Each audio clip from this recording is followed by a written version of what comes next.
Bismillahirrahmanirrahim. Assalamualaikum warahmatullahi wabarakatuh. Perkenalkan, nama saya Ismiati Satika. Saya merupakan guru pendidikan agama Islam di SMA Matlabul Anwar Margahayu, sekaligus sebagai mahasiswa PPG dalam jabatan batch pertama tahun 2024 di LPTK UIN Sunan Gunung Jati Bandung. Pada hari ini, pada tanggal 17 Oktober 2024, saya akan melaksanakan uji kinerja praktik pembelajaran di kelas 12 dengan materi fikih mawaris. Terima kasih, berikut video pembelajaran ini.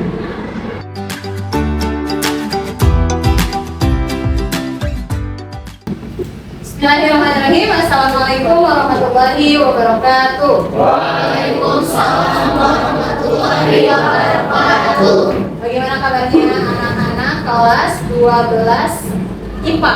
Gimana kabarnya? Alhamdulillah luar biasa. Allahu Akbar. Alhamdulillah. Masih semangat? Masih. Alhamdulillah ya, hari ini di pertemuan sesudah PTS kemarin ya, alhamdulillah nilainya setelah ibu lihat memuaskan, alhamdulillah ya. Good job semuanya ya. Oke. Sebelum ke pembelajaran dimulai, hari ini apakah ada yang tidak hadir? Ada. Siapa yang tidak hadir? Hasan? Eja. Oh, Hasan sama Eza. Hasan kenapa? Sakit. Eza? Oke, yang sakit semoga kita doakan bersama-sama mendapatkan kesembuhan secepatnya. Ya. Sebelum kita memulai pembelajaran hari ini, marilah kita baca basmalah bersama-sama. Bismillahirrahmanirrahim. Ya.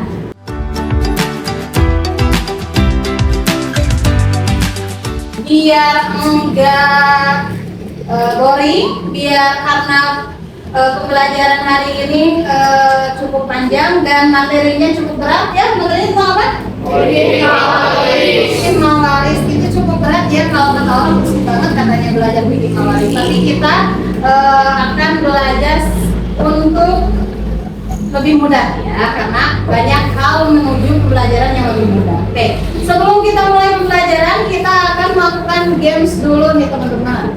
Namanya adalah games apabila maka. Nah, siap.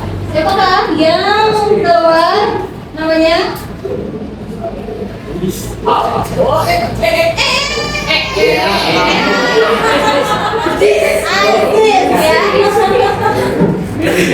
Oke, sekarang kelompok makan. Siapakah yang keluar namanya? Adira, Larissa, Mutia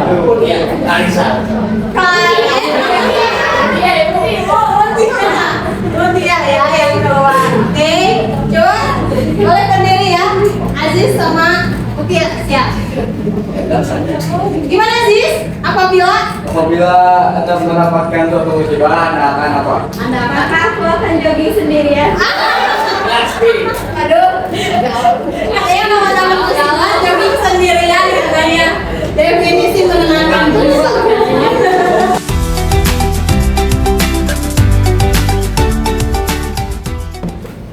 Ya, hari ini kita akan mempelajari materi bab mawaris, di mana teman-teman akan mengkaji. Yang pertama harus tahu dulu pengertiannya ya, pengertian, kemudian dalil dan hukum mempelajari hukum mawaris, kemudian tujuan pembagian waris itu apa, kemudian menganalisis sebab-sebab seseorang memperoleh warisan dan tidak memperoleh warisan. Jadi ada hal-hal yang tidak semua orang bisa mendapatkan warisan, tapi ada juga sebab-sebab insidental yang membuat seseorang itu tidak mendapatkan warisan ya.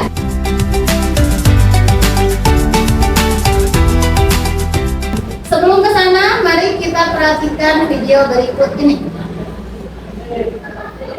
Tidak mendapatkan harta warisan, seorang anak di Karawang, Jawa Barat tega ingin memenjarakan ibu kandungnya sendiri. Oke, kita lanjut. Menurut kalian apa yang menjadi konflik pada video tersebut? Konfliknya apa? Harta warisan ya.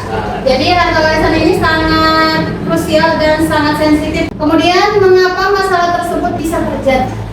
Menurut kalian karena yang minimalnya di waktu ibunya. kemudian ada lagi ibunya nggak mau ngasih. Kemudian ada lagi gila harta katanya. Ada lagi nah beberapa masalah ya yang terjadi. Jadi biasanya permasalahan ini terjadi karena pembagian harta warisan ini tidak dilakukan secara langsung gitu. Jadi ketika ada seseorang yang meninggal seharusnya dibagikan secara langsung, tidak dinanti-nanti, dilama-lama gitu. Kenapa? Kalau dilama-lama nanti tidak jelas pembagiannya, sehingga menyebabkan seseorang itu jadi ingin menguasai harta seseorang yang sudah meninggal tersebut. Ya, yang terakhir, apa yang menjadi sebab terjadinya pembagian harta warisan? Karena apa coba? Warisnya meninggal.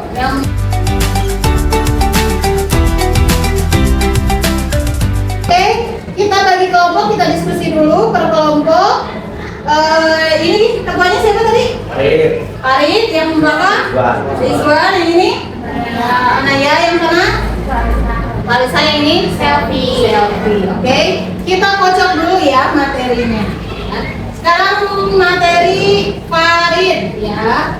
Materi apa yang dia bermaksudkan? Ya, pembahasan 1, 2, 3, 4. Farid membahas materi bahasan 4 ya. Terus bahasan materi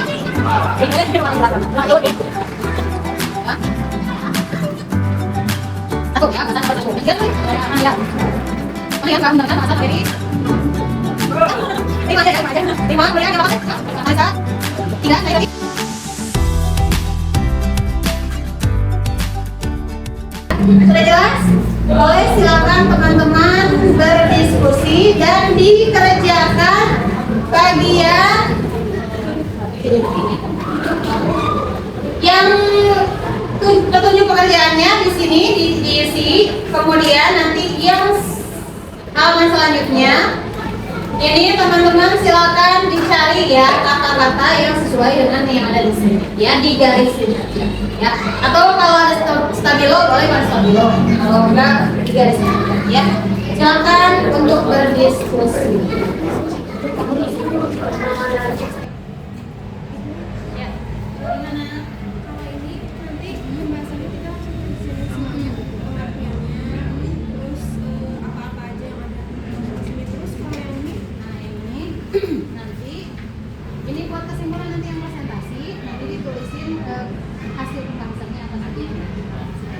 Ya, jadi kelompok 1 nih membahas tentang apa, 2 hasil-hasil.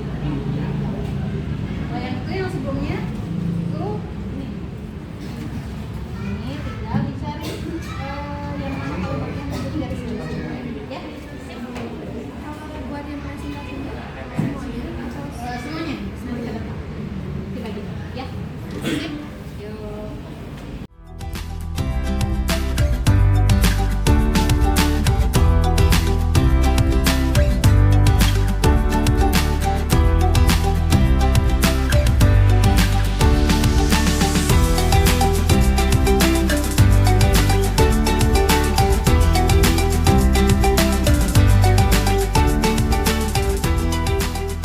Warahmatullahi wabarakatuh. Sebelumnya terima kasih kepada Bu Yuni karena telah mengizinkan kami untuk berpresentasi di depan.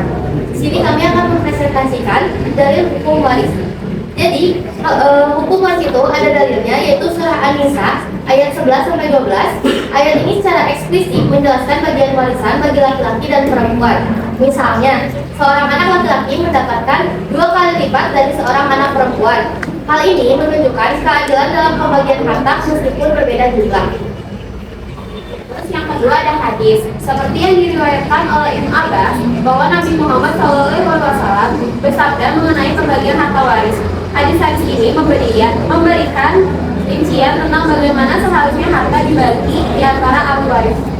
Nama saya Clarissa Nur Abdul-Bukhari. Nama saya Mutia Listianita. Nama saya Agawasa. Nama saya Sukman Nurhayat. Nama saya Reva Ristina.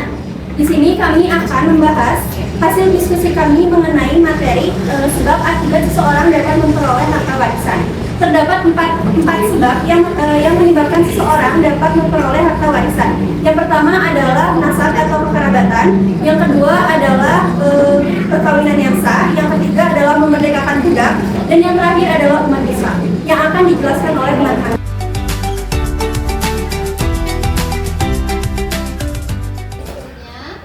Kita refleksi sedikit ya.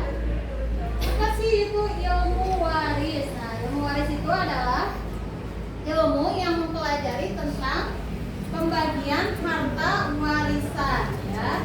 Nah, dalam ilmu waris ada istilah lain yang sering digunakan, namanya adalah ilmu faraid. Nah, ilmu faraid itu adalah sama tentang ilmu yang membahas tentang pembagian harta warisan ya. Nah, lanjut hukum mempelajari ilmu waris. Nah, tadi udah dijelaskan ya, hukumnya adalah fardu kifayah. Apa itu fardu kifayah? Nah, kewajiban yang gugur ketika sudah ada orang yang mempelajari ilmu tersebut. Jadi kalau ada di suatu daerah beragama Islam dan di satu daerah tersebut tidak ada yang bisa mempelajari tentang ilmu waris, maka semua orang yang ada di sana akan mendapatkan dosa. Tapi kalau ada satu orang saja yang mempelajari ilmu tersebut, maka menjadi gugur, tidak ada yang berdosa, semuanya tidak berdosa. Tapi dia yang mempelajari mendapatkan pahala yang lebih. Ya. Lanjut lagi. Rukunnya ada yang namanya kalau bagi waris harus ada al-muwaris atau pewaris ya. Pewaris itu adalah orang yang meninggalnya. Jadi harus ada yang meninggal dulu, nggak boleh pembagian harta warisan sebelum adanya orang yang meninggal. Kalau nggak ada orang yang meninggal, maka tidak boleh terjadinya pembagian harta warisan ya. Yang kedua ada al-waris atau ahli waris atau penerima harta warisan. Yang ketiga ada al-maurus atau harta warisan yang akan dibagikan ya. Selanjutnya tujuannya kenapa harus ada pembagian harta warisan? Yang pertama agar tidak menimbulkan perselisihan dan pertikaian antara ahli waris, kayak tadi video yang tadi udah kita tonton bareng-bareng. Kan terjadi pertikaian antara anak dan ibu. Kenapa bisa terjadi? Nah, bisa jadi karena pembagiannya itu tidak sesuai dan tidak adil, tidak rata, maka menyebabkan adanya perselisihan. Yang kedua, terwujudnya keadilan dan pembagian harta warisan.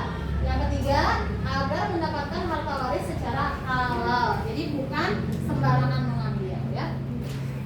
Selanjutnya, dalilnya yang pertama ini ada di dalam Quran surat An-Nisa ayat 11 sampai ayat 12. Di dalam Quran surat An-Nisa ayat 11 sampai 12 ini dicantumkan secara jelas siapa saja yang bisa mendapatkan harta warisan. Dari mulai yang terdekat sampai yang terjauh dari orang yang meninggal tersebut bisa mendapatkan harta warisan. Dijelaskan secara jelas. Kemudian ada hadisnya dari Abdullah bin Abbas, berikanlah harta warisan kepada orang-orang yang berhak, sesudah itu sisanya untuk laki-laki lebih utama. Jadi laki-laki tadi mendapatkan 2 kali dari perempuan ya. Kemudian dari ijma ulama dan peraturan undang-undang nomor 7 tahun 1989 tentang peradilan agama ya. Selanjutnya ada sebab. Tadi yang pertama sebabnya katanya hubungan keturunan atau nasab. Kalau misalnya seseorang si A meninggal, ya anak si B, maka anaknya si B memiliki hubungan nasab, yaitu anak antara orang tua dengan anak, maka si anaknya bisa mendapatkan harta warisan ya. Yang kedua hubungan pernikahan. Kalau ada hubungan pernikahan, maka bisa mendapatkan harta warisan. Tapi misalnya cerai dulu, terus si istrinya tuh meninggal, nah maka si suaminya tidak bisa mendapatkan harta warisan karena sudah bercerai sebelum dia meninggal ya. Jadi adanya hubungan tali pernikahan. Kemudian ada perbudakan. Nah kalau budak ini khusus, yang bisa mendapatkannya itu yang menjadi tuannya. Nah budaknya nggak bisa dapat harta warisan. Jadi kalau si budaknya meninggal, si tuannya bisa mendapatkan harta warisan dari budaknya. Tapi kalau tuannya meninggal, silakan. Apabila seseorang yang memiliki harta ingin menghibahkan hartanya untuk anaknya, dalam aturan Islam, apakah boleh dia menghabiskan seluruh hartanya untuk dihibahkan atau harus disisihkan hartanya untuk menjadi warisan ketika ia meninggal kelak? Oh, ya. Jadi kalau misalnya ada seorang yang meninggal, kemudian dia itu pengen hartanya buat anaknya semuanya gitu ya, nggak buat ayahnya, nggak buat ibunya, pokoknya buat siapa, cuma buat anaknya doang, boleh nggak? Nah, dalam aturan Islam itu tidak boleh ya, karena anak itu ada aturannya. Di dalam Islam itu ada aturan anak itu mendapatkan harta warisan gitu. Kalau anak laki-laki itu 2 kali anak perempuan. Nah, maka misalnya yang meninggalnya itu si A meninggalkan misalnya istri, ibu, anak perempuan, anak laki-laki. Nah, si A kemudian dia berwasiat, pokoknya hartanya nggak boleh buat istrinya, nggak boleh buat ibunya, hanya untuk kedua anaknya. Nah, itu tidak boleh. Kenapa? Karena ada aturan dalam Islam itu pembagian harta warisan, bahwa anak laki-laki mendapatkan sisa dari harta.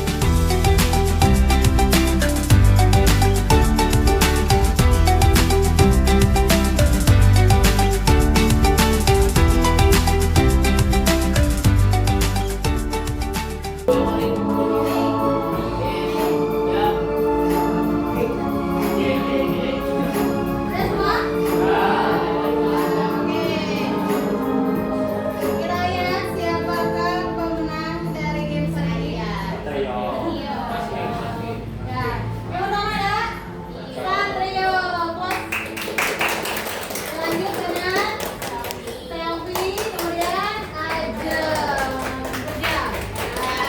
Kerja. Terima kasih ya. Selamat buat para pemenang. Semoga menjadi motivasi bahwa belajar ilmu faraid itu tidak sesulit yang dibayangkan. Ya.